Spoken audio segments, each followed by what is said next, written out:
Donald and Melania Trump have arrived in Texas to see the impact of devastating floods, which have killed 120 people, with 160 still missing.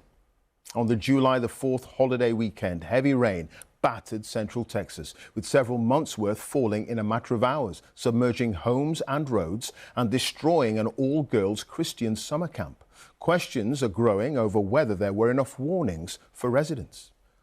Well, Nomia Iqbal is in Kerr County with the latest. A week on, and the long road to recovery continues. As much of the area as we can walk along this ledge. Teams are working through debris, mud and water, recovering lost items. Nothing, no name. And using cadaver dogs to find the missing. Elsewhere along the river, horses and mules have also been brought in to help. We got to help them. We got to get closer to these folks, and if we can do that, then the families that are here need it. I think a lot of us, we have the willpower to keep going, even though certain things we might see. We can kind of push through that.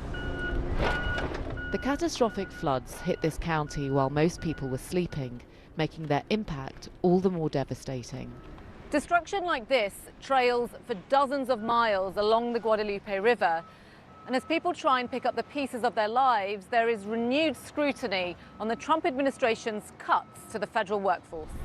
Critics argue many deaths could have been prevented if President Trump hadn't slashed numbers at weather forecast and emergency response agencies. He denies this. Are you investigating whether some of the cuts to the federal government left key vacancies at the National Weather Service or in the emergency coordination?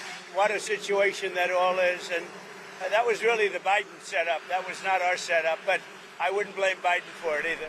Mr. Trump is popular in this red state, and people view him as someone who can make a difference. Yeah, Trump, yeah, if he's the guy that can pull the strings that he says that he can, yeah, get a national broadcast that says, from the almighty power Trump, send all the dogs.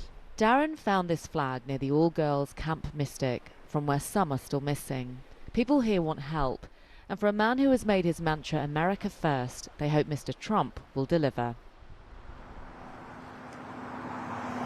Well, President Trump has now arrived here in Texas. It is a state that has consistently supported him, which is probably why he's not been critical of the Republican governor here, unlike the way he was with the Democratic governor in California when the wildfires broke out there. But as I say, there are questions about the response to the disaster. And President Trump has long wanted to cut FEMA. This is the agency that responds to disasters. He's now being a bit quiet about it, and in fact there are reports that suggest he may back away from cutting FEMA entirely. Presidents are often defined by the way they handle natural disasters like this. And Mr. Trump, he'll be here shortly in Kerr County, sensing the mood, may once again shift the goalposts in order to fit the occasion. All right, Nomia, thank you. Nomia Iqbal there in Texas.